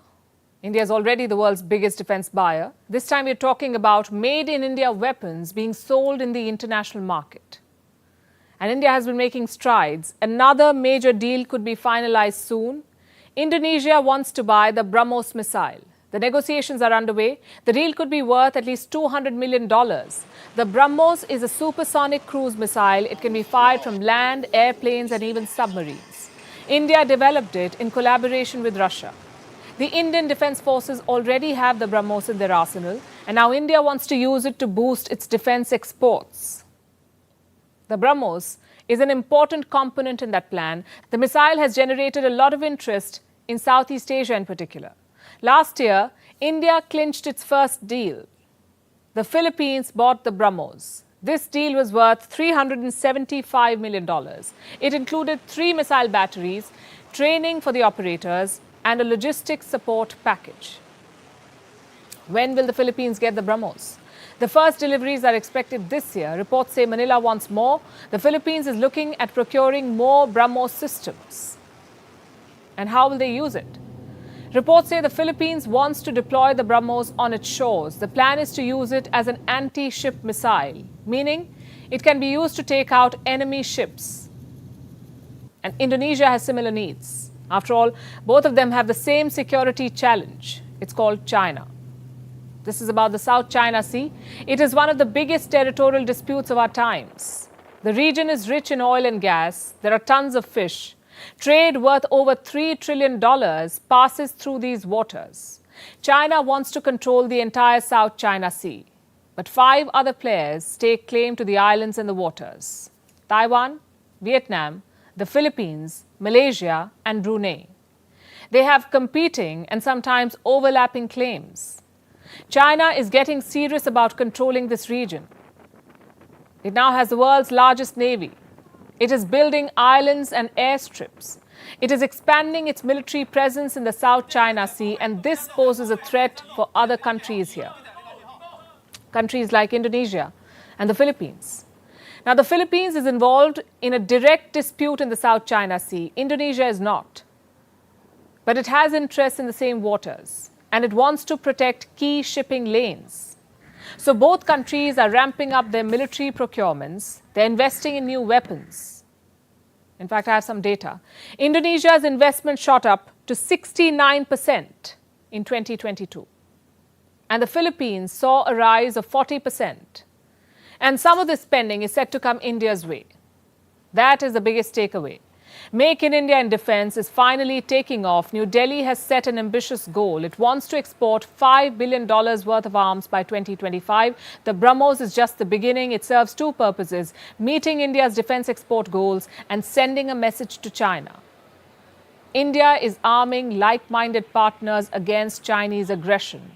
More countries in the region are interested. Reports say India is in talks with Vietnam, Malaysia, Thailand, and Myanmar. The first 3 countries on this list are involved in the South China Sea dispute. So is this payback for the border provocation in the Himalayas? We'd say that's one way of looking at it. And now let's talk about Saudi Arabia and its old and new friends, the US and China. A turf war is going on. Last week, the US suffered humiliation at the hands of the Chinese. Beijing brokered a deal between Riyadh and Tehran. The two West Asian powers will resume diplomatic relations. And the US was not involved in this breakthrough in its supposed backyard. Now the US has hit back. America is using that old weapon, the human rights record of Saudi Arabia. The US Congress wants it investigated. And we know what they'll find, even if they conduct a peripheral probe. So what is America trying to do here? The headlines may seem confusing. On the one hand, the US is selling airplanes to the Saudis. On the other, it is talking about human rights and stopping security assistance. In the next few minutes, we'll connect the dots to construct the big picture. Let's start with the planes. This week, American aviation giant Boeing announced a record deal with Saudi Arabia. It will supply at least 78 planes to two Saudi airlines. There's also an option for Riyadh to buy another 43 planes. Now, this move is seen as a big win for the US airline industry, and the White House reportedly played a part in securing this deal. The Saudi deal alone will support more than 140,000 American jobs at over 300 Boeing suppliers across 38 states. This partnership is also another milestone in 8 decades of cooperation between Saudi Arabia and the American industry. The administration looks forward to working with Saudi Arabia and all partners in the Middle East to support a more prosperous, secure, integrated region, which of course ultimately benefits the national security and the economic interests of the American people. That was John Kirby, the spokesperson of the National Security Council. He says the US administration looks forward to working with Saudi Arabia. But the US Congress is making that difficult. US senators have introduced a resolution. If it passes, the government will be forced to make a report. A report about what? About Saudi Arabia's human rights record. Now, this is a bold move. The new resolution will trigger a clause in America's Foreign Assistance Act. The Biden administration will be on the clock. They will have 30 days to submit the report on Saudi human rights. And if they don't do this, all security assistance to Saudi Arabia will automatically stop. So the government is in a bind, damned if they do and damned if they don't. It's a big blow to Biden's plans of working with Saudi Arabia. And the interesting thing is this. His own party is taking him to task on this. The resolution was jointly introduced by both Democrats and Republicans. So has Joe Biden lost control of his party? Or is something else at play? Could the US be using the age-old carrot and stick approach? Remember, US ties with Saudi Arabia have been at historic lows during Biden's tenure. His campaign promises to make Saudi Arabia a pariah state were not well received. This was over the killing of journalist Jamal Khashoggi. Saudi Crown Prince Mohammed bin Salman is said to have been responsible for the murder. Taking on the Crown Prince backfired on Joe Biden, and no amount of fist bumps have helped repair the frosty relationship. So now perhaps Washington is reminding Riyadh about the benefits of American ties. The planes are the carrot. Withdrawing security assistance is the stick. And that stick would really hurt Riyadh. 8 decades of assistance is not easy to replace. Riyadh's entire security apparatus runs on US equipment. Analysts say it would take decades for Saudi Arabia to replace it with Chinese arms. And the costs would be staggering, even for an oil-rich nation like Saudi Arabia. So is Riyadh willing to pay that price? Will shifting allegiances to Beijing be worth it? Washington has made its move. Now, Mohammed bin Salman has to decide the next step. We'll keep you updated with how this great game plays out. A Dragon is on its way to space, and this one is not Chinese, it's American. It's NASA's latest mission, a SpaceX capsule called Dragon. It was launched yesterday in Florida. Dragon is expected to reach the International Space Station today. Remember, the ISS is NASA's laboratory in space. And Dragon is basically a cargo shipment. It is carrying more than 6,000 pounds of supplies, including spacewalk equipment. It will conduct several experiments in space, and this will be the Dragon's 35th visit to the space station. Our next report tells you more.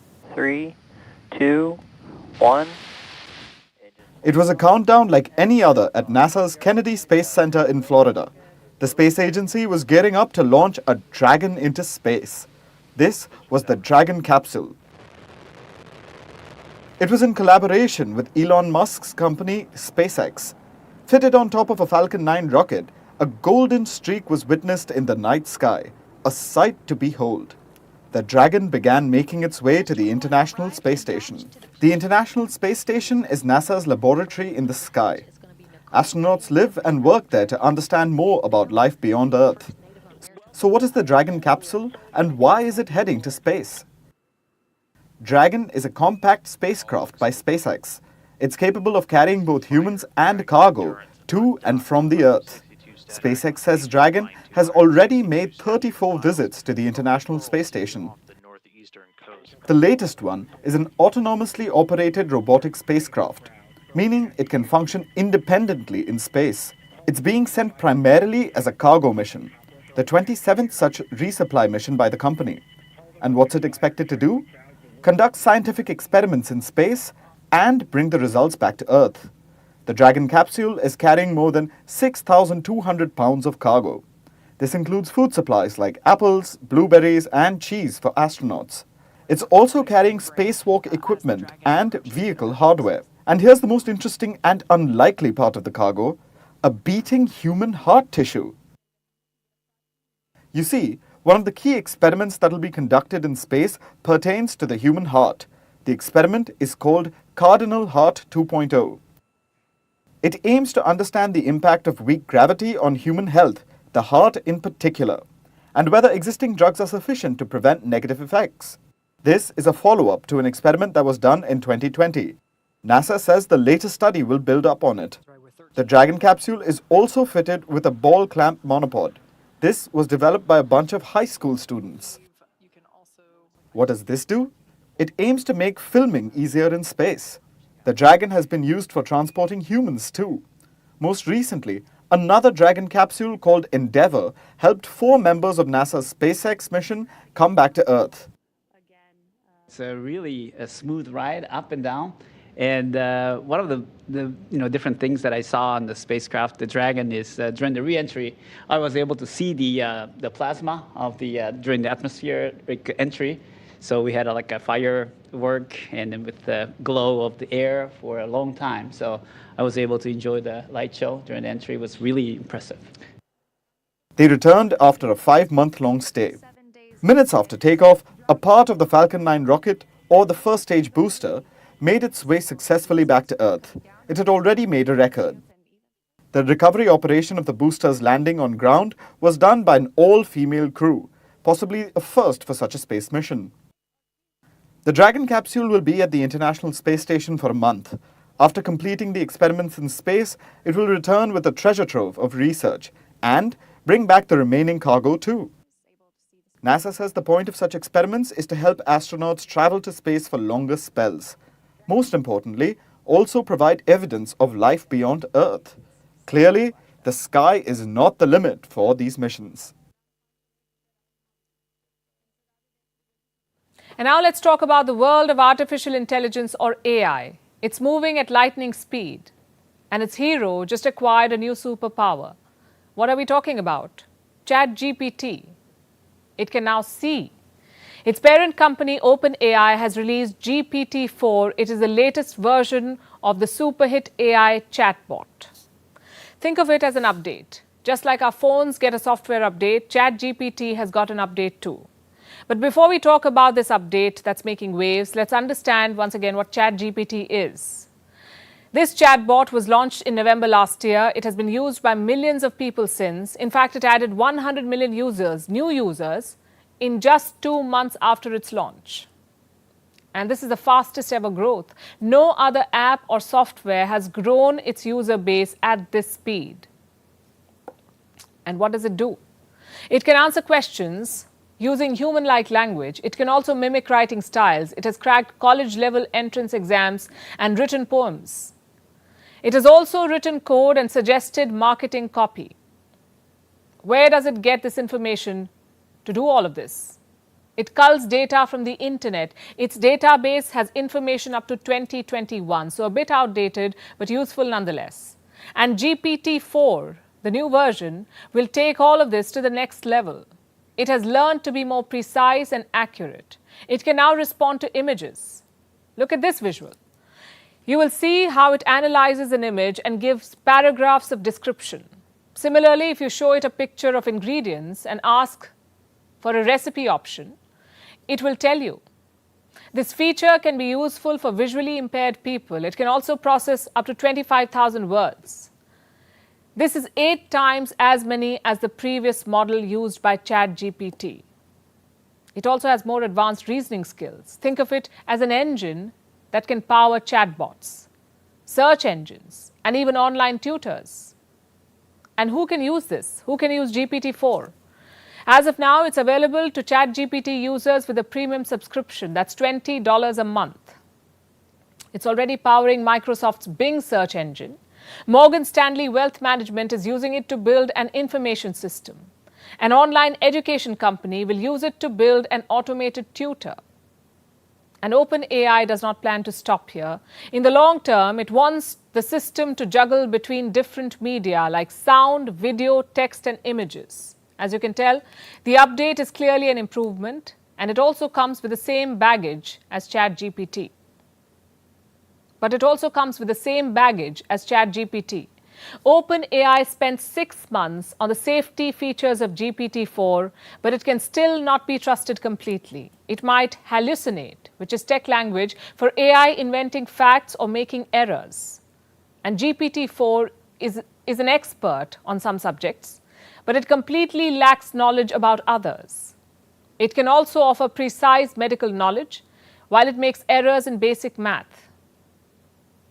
But companies part of the AI chatbot race will have to put up with this imprecision, simply because of the way they have bet their future on this technology, like Microsoft, that has invested $10 billion in OpenAI. Another reason is the speed at which AI is developing. It has made the world unpredictable. Experts are calling it a tectonic shift, almost as crucial as the creation of web browsers in the 1990s. And OpenAI is not alone in the shift. Tech giants like Google and Meta are also working towards this goal. They're building their own chatbots and AI technology. This technology is at the cusp of changing work as we know it. It's exciting. It's also scary. Is AI coming for our jobs? There is disruption for sure. Some jobs might go, others might be created. Hopefully, we don't have to worry, because even the most impressive technology complements workers. But there are other risks too. This phase is seeing extremely powerful technology. And if we can learn one thing from history, it is that tech will be used for both good and evil. Ultimately, which direction this goes in lies in the hands of the companies that are developing it. So are they being transparent in where they get their information from? Are they policing the sources? What about the government? Will they be able to move quickly and establish legal guardrails for this kind of development? Looking at the government's experience with social media policies gives us an idea, and it's not very encouraging. But this can be seen as a cautionary tale. So we do better this time, because the worst risks could be the ones we can't even anticipate yet. Of course, the world does not have all the solutions right now, but one thing is undisputed. GPT-4 is a big step forward. Every short and accurate response by the technology is a giant leap for mankind. Stink is in the Parisian air, and the city of love is holding its nose. What are we talking about? The cobblestone streets of Paris are overflowing with garbage bins, more than 7,000 tons of it. Some piles of this foul-smelling rubbish are taller than pedestrians trying to avoid it. But why is the French capital stinking? For over a week, garbage workers in Paris and other parts of France have been on strike. They are protesting against President Emmanuel Macron's pension plan. It aims to raise the age of collecting government pension from 62 to 64. And it could become a law this week. And why is the government determined to force this plan? Why are workers across France pushing back? Also, what will become of this protest? Our next report tells you.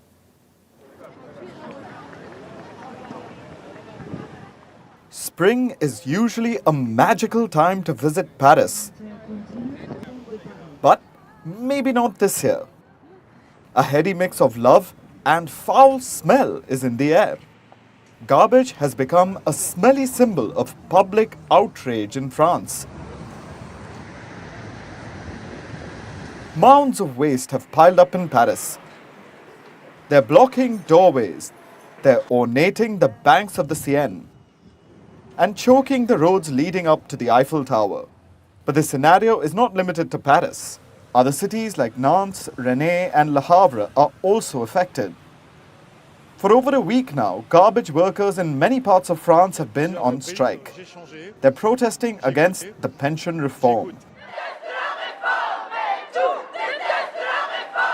President Emmanuel Macron plans to raise the age of collecting a government pension to 64 from the existing 62. After 2 months of political debates, the garbage workers are pushing back. And as they adorn the City of Lights with heaps of garbage, their work, or the lack of it, can be seen all over. There are large protests as the showdown over the bill heads towards a climax. The Senate adopted the bill this morning. Résultat du scrutin. The results are 345 voters, voted 307, voted for 193, against 114. The Senate has adopted the pension reform bill. The bill has now moved to the lower house. There are some big questions as its fate remains uncertain. Leftists and far-right lawmakers are strongly opposed, while conservatives are divided. But what about the French president? He considers it crucial to make the economy competitive. Will he be able to garner enough support? And if Macron can't get a majority vote, will he force it through his constitutional authority? But why does he want to impose the unpopular legislation? You see, France is on course to run a deficit, so he wants workers to put more money into the system. And France is not the only European country facing economic challenges. There is widespread unrest across Western Europe. Teachers, doctors and public transport staff are protesting in Britain. They're demanding higher wages to match the rising prices. Meanwhile, Spain has raised its social security costs for higher wage earners, calling it a historic deal to save the pension system. But coming back to the French, they enjoy one of the most generous retirement systems. It provides a golden, lengthy third stage of life. They see it as a way to rest after a lifetime of labor. But there's a crack in the system, at least according to the government. While current workers continue to pay for the pension of retirees, people are living longer and the number of pensioners is growing. This can cause long-term deficits. But what are the people of France saying? Unfortunately, this social democracy was not sufficiently listened to. We were never in a warlike logic. We are in a logic of social conflict that is rooted and won't disappear tomorrow. We will get it out. We are going to go all the way. We can't let it go. I've been working in the sewers for 38 years. It is impossible. So if they don't get it, we'll keep going and going until the end, until we stop it. Even if the reform goes through passes, the inequality gaps, especially for women, will be present. So we must indeed be on the street and always ready to fight this reform. They oppose this system for a number of reasons. There is no immediate threat of bankruptcy. They say Macron has ignored other ways of increasing funding. Why can't he just tax the wealthy? Deficit threat or not, we say that's a good question to ponder over. Many also say the garbage workers have a lower life expectancy as compared to business executives. So for them, 2 years is a lot. Others see this as a threat to their values. They're calling it a denial of democracy. Of course, we will respect the law and we will respect the vote if there is one. That does not mean that we will approve the law. While the debate continues, few people think this bill will be pulled back. With over 7,000 tons of garbage on the roads and the threat of rats and infection looming large, we don't know whether the protests will continue if this becomes a law. But one thing is sure, the garbage stink will haunt the Macron government. The voters could punish his party in next year's European Parliament elections. If the government continues to turn their nose to the foul smell of this protest, the ramifications could leave a bitter aftertaste on the ballot. And finally, it's time for Vantage Shots, images that tell the story. We're starting with Israel. Protests continue against the judicial reform proposed by the government. People painted the town red, quite literally, to show their